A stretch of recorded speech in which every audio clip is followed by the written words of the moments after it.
Hello everyone, this is Gene from NYC, and I'm back with another video to borrow a line from Geeks and Gamers, from Jeremy from Geeks and Gamers. Before I start, I just want to welcome the newest subscriber.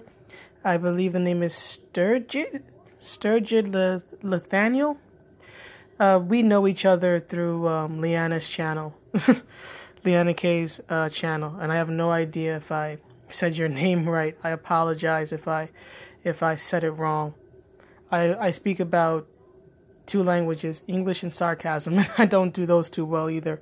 So if I said your name wrong, I sincerely apologize.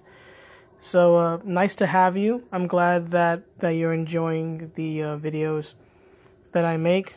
So on to the content of the video itself. I've been doing a little thinking. Dangerous pastime, I know, but still. I think a lot, I muse a lot, and I was actually musing on something that I was hearing, or how do I put it? Responses to an accusation made by the perpetually offended. What do I mean?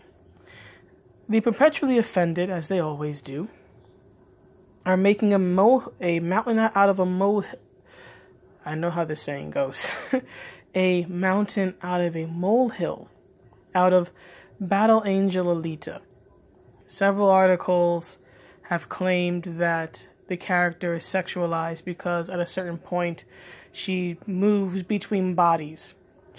From what I'm hearing and from what I've read, I actually did look up a little bit of the manga because I was hearing about this movie.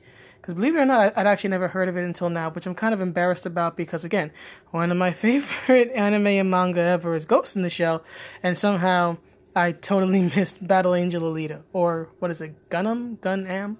I don't know how you say it in Japanese, or what the proper pronunciation is supposed to be in English. But anyhow, I totally missed it. This is the first I'm hearing of it.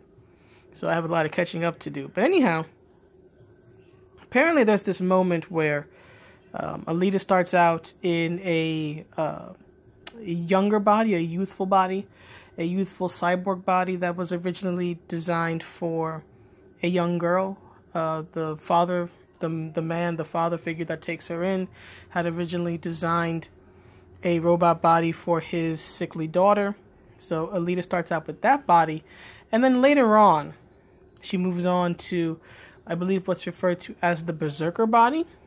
The Berserker body, which is meant to be a warrior, and apparently, according to the perpetually offended, because the body is somewhat developed and actually has, typical, secondary sex characteristics that women have, like breast,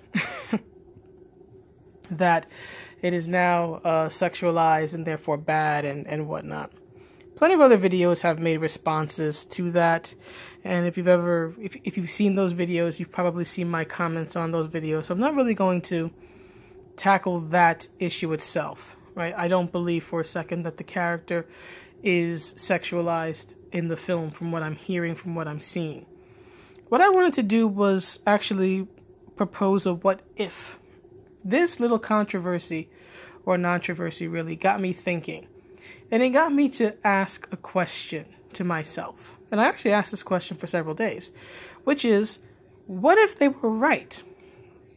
What if the perpetually offended were actually correct, and the character of Alita was sexualized at a certain point in the film? Would that inherently be bad or wrong? What if she actually was or became a sexualized character or a sexualized being? Would that be wrong? And after pondering this for several days, here's the conclusion I've come to. It depends. It depends on how the sexualization would occur and if it were done properly, and what is the motivation for it. Now, the reason why I say this is because the sexualization of a character, especially of a robotic or a sexual character, is not uncommon, especially in science fiction.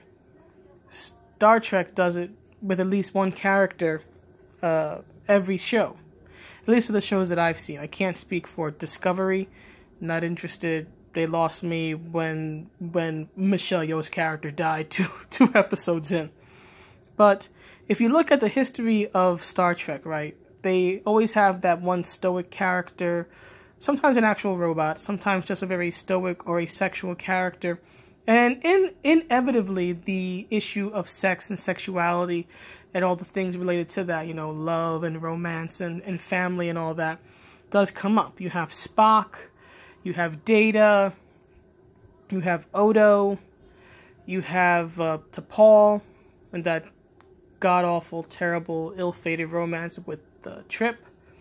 And even with Seven of Nine on Voyager.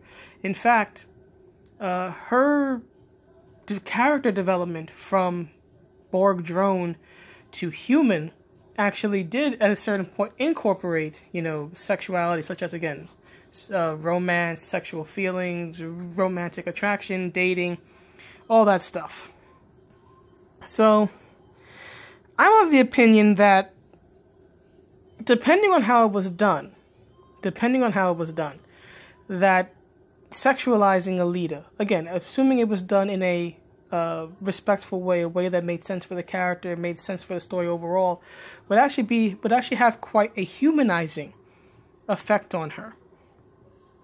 Because there's a standard or precedent, I should say, set for this in science fiction of using sexuality and everything that comes with it to make a character more human and more vulnerable. I just gave the several Star Trek examples. Another example is in Mass Effect, right? The robot. Well, Edie starts out as sort of like the ship's AI, and then she gets a body in 3, and what happens? Once she gets that body, and with Shepard's blessing, she and the pilot of the ship Joker can engage in a romantic and sexual relationship. So there is a precedent in science fiction to use that area of life, the sexual and romantic areas and elements and experiences of life, to actually take these very asexual, stoic, rational, robotic characters and actually give them a good dose of humanity, and in a way that's actually, to me, very life-affirming.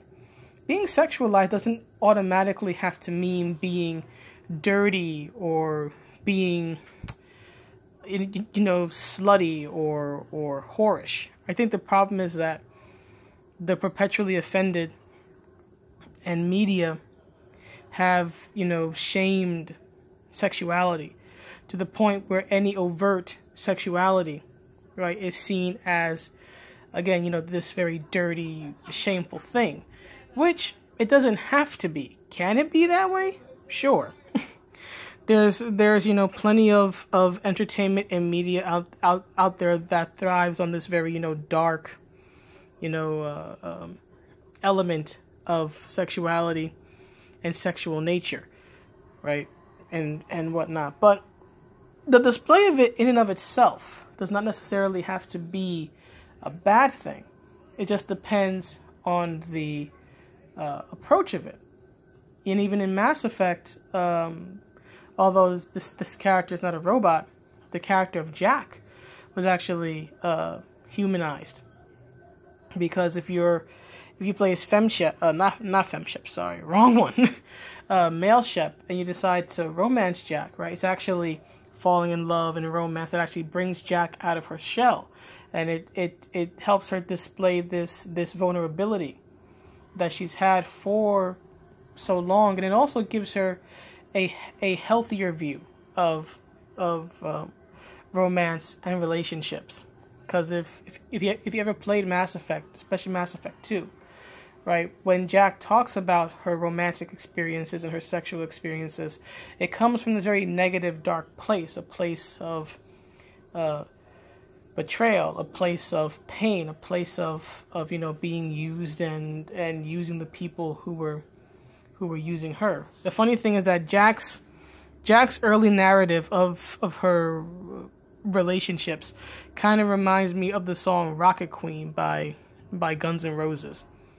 right? And how that song, you know, is very much in the beginning about a, you know, you use me, I use you type of sexual relationship, right? Which is mutually beneficial on one hand, but also mutually parasitic on another. And then if male Shep romances her, right, she can actually experience what a healthy romantic and sexual relationship is like. And what's interesting is that when she reappears again in Mass Effect 3 as a side character, again, if Shepard has remained loyal to her, Jack is actually very overtly and actually aggressively sexual with Shepard. But it comes from this much more positive place. It comes from a place of love and of joy. In fact, there's actually one scene in that game where they're in like a firefight. They're in this I'm trying to remember. It's not a serious scene or anything like that. It's kind of like a tournament thing or something to that effect. It's kind of like a side mission. It's not anything major in the game. But they're in this sort of like firefight thing, and they're like ducking behind something, and like Shepard somehow realizes that Jack is kind of turned on because Jack is that character. Jack is the person who gets very excited with violence, and the funny thing is that Shepard says something to the effect of like you want to have sex here right now, and Jack is like, no, I want to make love. So I found that funny and actually very endearing in its own odd way, because here it is, you know, she's being very sexual with him, which makes sense, right? Shepard in that instance would be her lover, but she's approaching it from this much healthier and much more joyous place, right? She doesn't just want to have sex. She doesn't want to just have a physical, you know, encounter experience. She wants to make love. She wants to have this emotional connection with Shepard. And even though the game is god-awful, this idea is even revisited in Mass Effect Andromeda, I think, with the character of Peebee, right? And how, you know, there's this difference in her experiences between, you know, having had sex, which was this very, you know, physical thing, but really, you know, emotionally empty. And then, you know, falling in love and wanting to make love. Again, wanting to have that emotional connection. So, long story short, I do think that if done properly, that sexuality or sexualizing Alita actually could be part of her character narrative and not in any way be insulting or cheap to her character. That's not to say that I think she needs such a thing for the films. I do think it comes up briefly in the comics when, again, she falls in love and then she starts, you know, thinking about how with her type of body, physical intimacy would actually be quite difficult. But this is more addressing the film than the manga itself. So, I'm not saying it has to be added or that it should be added. I think that if there's a sequel or anything, James Cameron and Robert Rodriguez should only add that element if they feel it makes sense to the story. But just looking at it just as an element, as an idea in and of itself, I don't think it's wrong. Again, so long as it were done properly to sexualize Alita in an inappropriate way. I'm not talking about pedophilia or anything of that nature. Right? I just want to be clear about that. But again, a normal, healthy sexualization, right?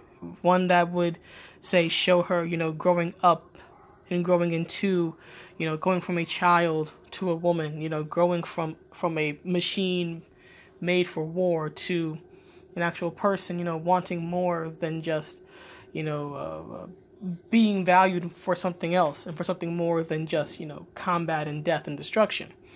If the sexualization were done in that, again, to give her more humanity and to make her more vulnerable, emotionally vulnerable, and physically, and more relatable to the audience, I think it would be fine. So, actually, I do think that if it were, so, yeah, I think I've just said it like 3 times over. Long story short, too long, didn't watch or didn't listen. I don't think it would be a bad idea in and of itself to sexualize the character, provided that it were done in a respectful way that made sense to the story and to the character, so long as it were done to actually give her or emphasize her humanity. If it's just, for like cheap thrills and for fan service, may be best to avoid it. But if it's actually meant to be, again, part of a larger plot, part of character development, I say A-okay. So anyway, I have rambled for nearly 16 minutes. So I hope you've enjoyed this. I hope I've expressed and explained myself. And please, tell me what you think in the comments. And I hope that wherever you are, you stay warm, or you stay cool, you stay safe, whatever the heck you need. So, have a good night, everyone. Bye.